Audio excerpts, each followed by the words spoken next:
ये प्लान कहाँ से उनको मिला कि इसको लागू किया जाए? वो क्यों ये चुनाव कराना चाहते हैं? ऑब्जेक्टिव क्या है? असली गेम क्या है मोदी जी का?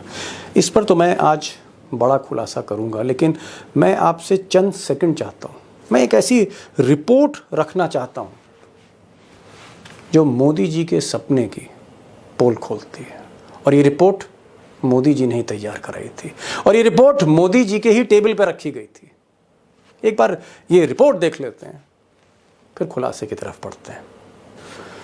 अब दोस्तों, अगस्त 30 अगस्त 2018, 2023 नहीं, 30 अगस्त 2018, कई साल पहले लॉ कमीशन ऑफ इंडिया ने, जी हाँ, सरकार के लॉ कमीशन ने वन नेशन वन इलेक्शन, एक देश एक चुनाव, सारे चुनाव एक साथ कराने पर एक बड़ी लंबी चौड़ी रिपोर्ट तैयार करी। और ये रिपोर्ट जस्टिस, सुप्रीम कोर्ट के जस्टिस रहे BS चौहान साहब ने तैयार करी। और ऐसा कहा जाता है कि मोदी जी के कहने पर रिपोर्ट तैयार की गई 2018 में। और मोदी जी के टेबल पर, प्रधानमंत्री मोदी के टेबल पर इस रिपोर्ट की पूरी फाइल रख दी गई 2018 में। अब जस्टिस चौहान का ये मानना था, अगर आप ये रिपोर्ट पढ़ेंगे जो मैं दिखा रहा हूँ आपको, इस रिपोर्ट में, लंबी रिपोर्ट है लेकिन क्रक्स ये है, इसका लब्बो-लुआब ये है कि इसमें जस्टिस चौहान ने कहा कि साहब, चुनाव तो कराए जा सकते हैं देश में और एक साथ कराए जा सकते हैं, लेकिन साहब बड़ी पेचीदगियां हैं, बड़ा मुश्किल है, क्योंकि संविधान में बदलाव करना पड़ेगा। कई कानून जो सरकारों को लेकर हैं, विधानसभा को लेकर हैं, लोकसभा को, इनको बदलना पड़ेगा। राज्य सरकारों से भी कहीं ना कहीं सहमति लेनी पड़ेगी, और अलग अलग सरकारें, तो बड़ा कॉम्प्लेक्स मामला है। और 3 विकल्प दिए जस्टिस चौहान ने कि भाई ऑप्शन 1 ये है, ऑप्शन 2 ये है, ऑप्शन 3 ये है। लेकिन कुल मिलाकर जस्टिस चौहान का ये इस रिपोर्ट की तरह का जो इशारा था वो ये था कि आसान नहीं है, ये बड़ा पेचीदा मामला है। और तब मोदी जी ने जब ये रिपोर्ट पढ़ी तो मुझे ऐसा लगता है कि फाइल 2018 में ही बंद कर दी गई। मोदी जी समझ गए कि भाई बड़ा मुश्किल। सवाल इस बात का है कि 2018 में जो फाइल बंद कर दी थी, वही फाइल 2023 में मोदी जी क्यों खोल रहे हैं? उस 2023 में जब मोदी मैजिक, जैसा कि RSS कह रही है कि मोदी मैजिक जो है कहीं ना कहीं फीका पड़ता जा रहा है। RSS भी मानती है, बीजेपी के कई नेता भी मानते हैं कि मोदी जी अपने दम पर चुनाव नहीं जिता सकते बीजेपी को। ऐसे दौर में जब मोदी मैजिक नीचे जा रहा है, जादू उतर रहा है, तब वो जो पुरानी फाइल है 2018 की, उसे क्यों खुलवाया जा रहा है? The big question. अब दोस्तों, धीरे धीरे आप भी खेल तो समझ ही रहे होंगे मोदी जी का कि 2018 की फाइल, जी हाँ, कई साल पहले की फाइल जो बंद कर दी थी खुद ही अपने हाथों से, उसे क्यों खोलना है चुनावी साल में? और मुझे लगता है जो खेल है, और जिस खेल के चलते राहुल गांधी ने टीम इंडिया से कहा, इंडिया अलायंस से कहा कि भाई इस कमेटी से बाहर आइए, और अधीर रंजन साहब बाहर आ गए, तो मुझे लगता है कि इंडिया से ही पूछा जाए कि खेल क्या है, आप क्यों कमेटी से बाहर आए? और मुझे लगता है कि नए नए जो इंडिया की कैंपेन कमेटी है, उसके जो बहुत ही अहम सदस्य हैं, संजय सिंह, हालांकि हैं आम आदमी पार्टी के, लेकिन अब इंडिया के सदस्य हैं कैंपेन कमेटी के, मुझे लगता है कि सीधे उन्हीं से बात की जाए, उन्हीं से पूछें आप पीछे क्यों हटे, आपको खेल क्या लगता है, व्हाट इज़ द गेम। चलिए संजय जी के पास चलते हैं, मामले को समझते हैं भीतर तक। संजय जी, ये बताइए, जो मोदी जी का नया शगुफा है, लास्ट मोमेंट पे ये जो एक वन नेशन वन इलेक्शन, ये जो थ्योरी लेके आए, एक साथ चुनाव कराने की जो बात कर रहे हैं, क्या इसके पीछे नेशनल इंटरेस्ट है, या बीजेपी इंटरेस्ट है, या मोदी इंटरेस्ट है, RSS इंटरेस्ट है? ये क्या, कौन सा इंटरेस्ट है, आपको क्या लग रहा है? देखिए, मोदी जी के लिए कभी भी नेशनल इंटरेस्ट आगे नहीं रहता, उनके लिए पार्टी इंटरेस्ट और उनका जो एक दोस्त है उसका इंटरेस्ट सबसे आगे रहता है। तो इसलिए हम लोगों को कोई गलत फहमी नहीं पालनी चाहिए कि कोई राष्ट्र का भला करने के लिए Modi ji one nation one election की बात कर रहे हैं। दूसरी बात यह है कि जब से ये इंडिया का गठबंधन बना है, तब से नरेंद्र मोदी जी बहुत ज्यादा परेशान है। उनकी घबराहट, उनकी बौखलाहट, जिस तरह की भाषा शैली का वो प्रयोग कर रहे हैं, ये लगता है कि उनको ये मालूम चल गया है कि 2024 में बुरी तरीके से भारतीय जनता पार्टी और नरेंद्र मोदी जी चुनाव हारने जा रहे हैं। और उससे पहले जो 5 राज्यों का चुनाव है, मध्य प्रदेश, छत्तीसगढ़, राजस्थान, तेलंगाना, मिजोरम, ये चुनाव भी वो बुरी तरीके से हारने जा रहे हैं। तो उस घबराहट में उनको किसी ने सलाह दी होगी या उनके दिमाग में खुद आया होगा कि मोदी जी आप तो महामानव हैं, आप तो बहुत पॉपुलर हैं, एक साथ अपने नाम पे, डबल इंजन के नाम पे चुनाव करा दीजिए पूरे देश में, तो हो सकता है आपको कुछ फायदा हो जाए। तो ये चुनाव प्रीपोन कराने की योजना उनकी हो सकती है। लोकसभा और विधानसभा का चुनाव वो एक साथ पहले कराना चाहते हैं, 5 राज्यों के साथ कराना चाहते हैं, इसलिए वो वन नेशन वन इलेक्शन की बात कर रहे हैं। मोदी जी कोरोना के समय में विशेष सत्र नहीं बुलाते जब लाखों लोग इस देश के अंदर मर गए। मोदी जी नोटबंदी पे विशेष सत्र नहीं बुलाते जब पूरा देश लाइनों में खड़ा हो गया, लोगों की जान जा रही थी। मोदी जी पुलवामा के समय में, गलवान घाटी के समय में, राष्ट्रीय आपदाओं के समय में, हिमाचल हो, उत्तराखंड हो, ऐसे समय में कभी भी नरेंद्र मोदी जी विशेष सत्र नहीं बुलाते हैं। मणिपुर पे नहीं बुलाते, मेवात पे नहीं बुलाते। विशेष सत्र किस बात के लिए बुला रहे हैं? अपने राजनीतिक एजेंडा की पूर्ति के लिए। संजय जी, इस वक्त आप इंडिया को रिप्रेजेंट कर रहे हैं, गठबंधन को रिप्रेजेंट कर रहे हैं। मैं ये पूछना चाह रहा हूं कि गठबंधन को क्या आपत्ति? भाई मोदी जी ने ये कहा है कि इससे देश का पैसा बचेगा, इससे इकोनॉमी को फायदा होगा, जब एक साथ चुनाव होंगे खर्चे कम होंगे, और सबसे बड़ी बात है ऊर्जा बचेगी। तो जब वो पैसे बचाने की बात कर रहे हैं तो फिर आपके गठबंधन को इसमें क्या आपत्ति है? अच्छा, एक चीज आप मुझे बताइए दीपक जी, कि जितना पैसा उठा कर देश का लाखों करोड़ रुपए आकाश से लेके पाताल तक वो अपने दोस्त को देते जा रहे हैं, सब कुछ उसके नाम पे नीलाम करते जा रहे हैं, चुनाव कराने में कितना खर्च आता है? कितना खर्च आता है एक इलेक्शन कराने में? और राज्यवार जहां पर चुनाव पहले हुआ है, लोगों ने एक सरकार को चुना है 5 साल के लिए। चुना है कि नहीं चुना है? आप कह रहे हैं वन नेशन वन इलेक्शन के फॉर्मूले के तहत पूरे देश का चुनाव एक साथ होगा। मान लीजिए फिर कोई राज्य सरकार बीच में खरीद फरोख्त का मन शुरू कर दिया, बीजेपी वालों का तोड़फोड़ करके, ईडी सीबीआई का इस्तेमाल करके कोई सरकार फिर गिरा दी, या कोई सरकार 5 साल का कार्यकाल पूरा नहीं कर पाई, तो फिर क्या होगा? फिर तो वन नेशन और अलग अलग इलेक्शन हो जाएगा जी। तो एक कौन सा फॉर्मूला आप तैयार कर रहे हैं? लेकिन इसमें तो भाई इससे सबसे बढ़ के बात कि आप बताइए, आप भारत के एक राष्ट्रपति जैसे गरिमामयी पद पे रह चुके व्यक्ति को अपने राजनीतिक एजेंडा के लिए इस्तेमाल कर रहे हैं। श्री रामनाथ कोविंद जी बोलिए, आप कुछ पूछ रहे थे। नहीं, मैं कह रहा हूँ बीजेपी में मेरी भी इसमें बात हुई थी, और मैंने बीजेपी के एक नेता से पूछा था कि भाई राष्ट्रपति को आप क्यों इन्वॉल्व कर रहे हैं? तो उन्होंने कहा क्योंकि प्रायोजन बहुत बड़ा है, देश का सवाल है, तो देश के एक बहुत ही सम्मानजनक व्यक्ति के नेतृत्व में उन्होंने कमेटी बना दी, क्योंकि मामला बड़ा है। तो उन्होंने कहा, हाँ ये बोल रहे, बहुत अच्छी बात आपने कहा। तो उस नेता, मैंने नहीं कहा, भाजपा ने कहा। तो उस नेता से आपने ये सवाल नहीं किया दीपक जी कि जब श्री रामनाथ कोविंद जी इस देश के महामहिम राष्ट्रपति थे, प्रभु श्री राम के मंदिर का शिलान्यास हो रहा था, उत्तर प्रदेश के मुख्यमंत्री जाते हैं, उत्तर प्रदेश की राज्यपाल जाती हैं, देश के प्रधानमंत्री जाते हैं, देश के राष्ट्रपति नहीं जाते क्योंकि वो दलित समाज से हैं। इतना ही छुआछूत, इतना भेदभाव। प्रभु श्री राम के मंदिर का शिलान्यास करना होगा तो श्री रामनाथ कोविंद जी का सम्मान याद नहीं आएगा, तब उनको अपमानित करना है क्योंकि वो एक दलित समाज से है, बगल में बैठ के पूजा कैसे करेंगे? और जब एक विवादित एजेंडा में, एक वन नेशन वन इलेक्शन के अपने भाजपाई एजेंडा में बदनाम करना है श्री रामनाथ कोविंद जी को, तो आप उनको आगे लेके आ रहे हैं। ये क्या समझ में नहीं आ रहा है? अधीर रंजन चौधरी जी लोकसभा में विपक्ष के नेता हैं, उनका नाम आप रखते हैं, और मल्लिकार्जुन खड़गे जी जो राज्यसभा में विपक्ष के नेता हैं, उनका नाम आप नहीं रखते।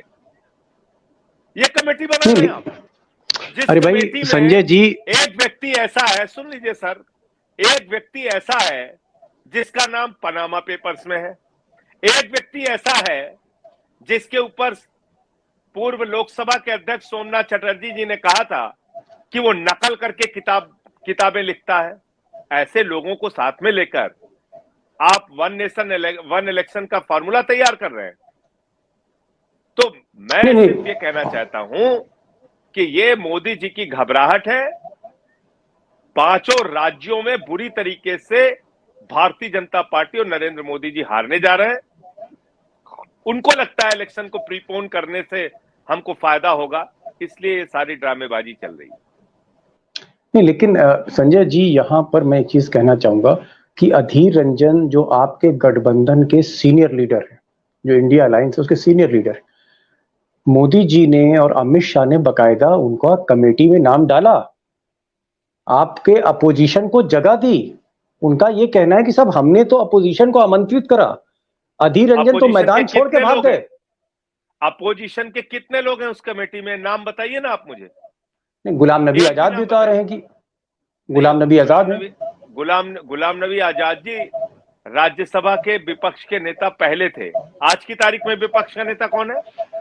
मल्लिकार्जुन खड़गे जी कांग्रेस पार्टी के राष्ट्रीय अध्यक्ष भी हैं। वो छोटे व्यक्ति हैं, उसको नहीं रखेंगे। आप मुझे बताइए, क्या मल्लिकार्जुन खड़गे जी के अनुभव की कमी है? कई बार वो कैबिनेट मंत्री कर्नाटका में रह चुके हैं, कई बार वो केंद्र में मंत्री रह चुके हैं, लोकसभा में वो विपक्ष के नेता रह चुके हैं, राज्यसभा में अभी विपक्ष के नेता हैं। आप उनका नाम नहीं रखेंगे? अमित शाह का कहना है कि इस बार भी 300 से ज्यादा सीटें आ रही हैं बीजेपी की। अमित शाह जो मोदी जी के चाणक्य हैं, उनका यह कहना है, दावा है उनका कि हमारी 300 सीटें आ रही हैं। चुनाव इसमें मुद्दा नहीं है, हार जीत इसमें मुद्दा नहीं, इसमें तो नेशनल इंटरेस्ट की बात कर रहे हैं कि भाई एक साथ सारे चुनाव करा लिए जाएं। तो इसमें घबराहट कहां से आ गई? महाराष्ट्र में चुनाव हो रहा था, उस समय भी अमित शाह ने कहा था हमारी सरकार बन रही है। छत्तीसगढ़ में चुनाव हो रहा था, तब भी कह रहे थे हमारी सरकार बनेगी।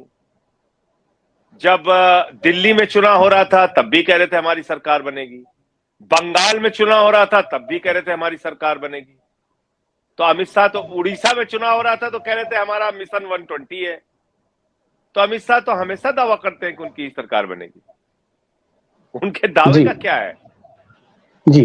300 सीट आएगी और 350 सीट आएगी, कुछ भी बोल सकते। संजय जी, एक चीज और, अगर मोदी जी इस प्रस्ताव को रखते हैं विशेष सत्र में, जैसे शिवसेना ने कहा कि वो इस विशेष सत्र में नहीं जाना चाहेंगे, संजय राउत का बयान आया है। कुछ और आपके जो विपक्षी साथी हैं उनका भी कहना है कि भाई मोदी जी जो है ये गेम खेल रहे हैं, ये एक बहुत बड़ा खेल है और वो कहीं ना कहीं जो है वो मैंडेट को हड़पना चाहते हैं, कहीं ना कहीं वो मजबूर कर रहे हैं राज्य सरकारों को, या तो आप अपनी असेंबली भंग करिए और शामिल हुई फर्स्ट फेज में।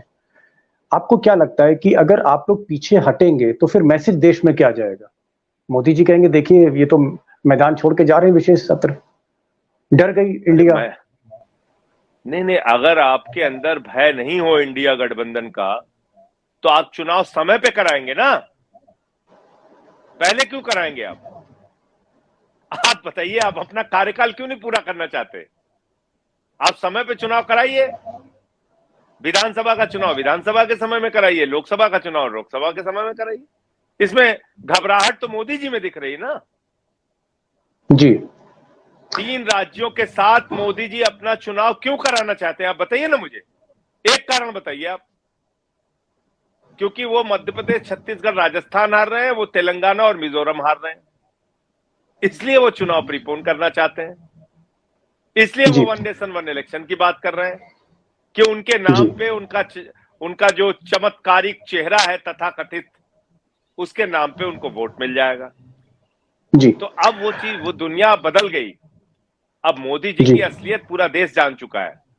सिर्फ एक संजय जी, चलते चलते एक अंतिम सवाल, और अंतिम सवाल ये है कि सरकार का ये कहना है और इस तरह का परसेप्शन है कि भाई ठीक है, इंडिया अलायंस का जो वोट शेयर है वो 60% से ज्यादा है, बीजेपी का जो वोट शेयर है वो 37% है, 20% का लाभ जो है वो इंडिया अलायंस को है, जो वोट शेयर है।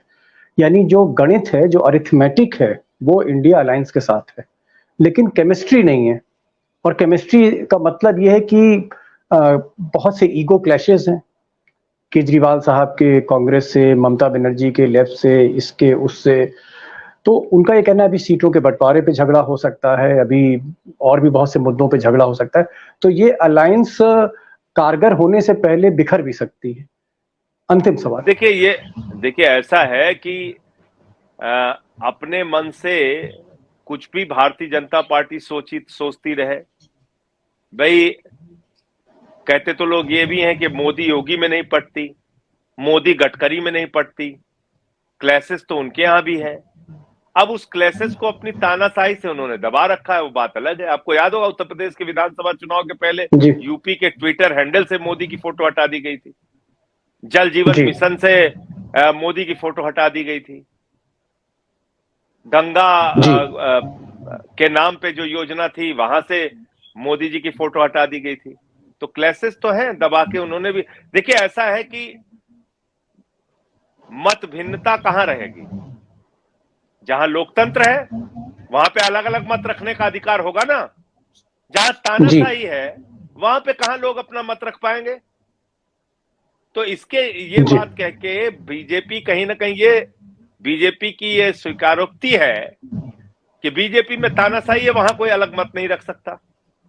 और जहां तक इंडिया गठबंधन का सवाल है कि सारे लोग एकजुट हैं, केजरीवाल साहब हो तीनों मीटिंग में गए, और आपने सुना होगा मुंबई में उन्होंने क्या कहा। तो हम सारे लोग इकट्ठा हैं, एक साथ हैं। यहां तक तय हुआ कि भाई अक्टूबर तक जो सीट शेयरिंग का फॉर्मूला है, जो सीट शेयरिंग है, वो भी काम खत्म हो जाएगा। तो हम लोग अपने चुनाव में लगेंगे, अपने जो जिस राज्य में प्रभावशाली है वहां पे अपनी मेहनत करेगा और इनको हराएंगे 2024 में।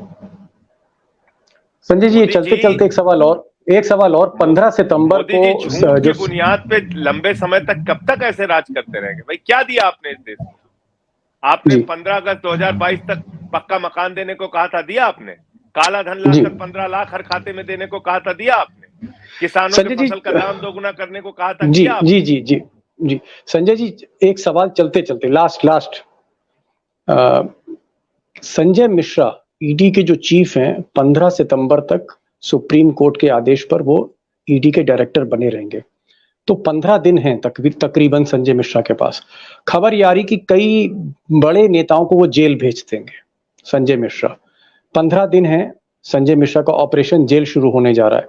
आपको लगता है कि ये जो ऑपरेशन जेल है ये गाज बनकर गिरेगा इंडिया अलायंस पे, या वो डर अब खत्म हो चुका है? देखिए ऐसा है कि ईडी का असिस्टेंट डायरेक्टर 5 करोड़ की रिश्वत लेते हुए पकड़ा गया। ईडी के लोग एक्सटॉर्शन कर रहे हैं। ईडी जो है वो अब ईडी नहीं बचा है, वो एक्सटॉर्शन का डिपार्टमेंट बन गया है। इन्फोर्समेंट डायरेक्टरेट नहीं, एक्सटॉर्शन डिपार्टमेंट बन गया ईडी। अब क्या कहना बाकी रह गया, आप मुझे बताइए। हाँ, अपने राजनीतिक द्वेष और दुर्भावना को पूरा करने के लिए आप किसी को भी गिरफ्तार करके अंदर डाल दीजिए। हम सब लोग लड़ने के लिए तैयार है, उसमें कोई फर्क नहीं पड़ता। आप किसी को भी डाल दीजिए। अडानी का इतना बड़ा मामला आया सामने, सुप्रीम कोर्ट को गुमराह किया जा रहा है, उसकी गिरफ्तारी क्यों नहीं होती? उसका भाई विदेशों में फर्जी कंपनियां बना के चैन चुंग ली और नासिर अली के साथ हजारों करोड़ रुपए लूट कर रहा है, मनी लॉन्ड्रिंग कर रहा है। कहां से हुई है ED, CBI, income tax department? कार्रवाई हुई कोई? तो अगर बीजेपी के खिलाफ कोई मामला होता है, उस पे ईडी जो है वो धृतराष्ट्र बन जाती है। जी संजय जी आप हमारे प्रोग्राम में आए, 2-3 बातें आपने बड़ी इंपॉर्टेंट कही। आपने ये कहा कि कहीं ना कहीं मोदी जी फिर से जो उनका प्रयोजन है, वन नेशन वन इलेक्शन, एक देश एक चुनाव, इसके पीछे गहरी उनकी राजनीतिक आप कह सकते हैं साजिश तो मैं नहीं कहूंगा, लेकिन कहीं ना कहीं कुछ उद्देश्य है, और उद्देश्य जल्दी वो चुनाव कराना चाहते हैं। दूसरी बात आपने कही जो इम्पोर्टेंट है कि संजय मिश्रा अपने गरेबान में झांक कर देखें कि उनके यहाँ कितना एक्सटॉर्शन हो रहा है, उनके अधिकारी पकड़े जा रहे हैं। और अडानी की तरफ ध्यान क्यों नहीं देते। और एक तीसरी बात आपने कही कि अब जेल का जो डर है वो कहीं ना कहीं खत्म हो चुका है, हो सकता है it's too late, election year है। संजय जी, आपने समय निकाला और मैं जानता हूँ बहुत शेड्यूल आपका बिजी रहता है और अब इंडिया अलायंस की भी जिम्मेदारियां आपके पास हैं, आप लोग जल्दी चुनाव प्रचार भी करने जा रहे हैं। आप आए, आपने समय दिया, बेबाकी से आपने बात रखी, आपका बहुत बहुत शुक्रिया।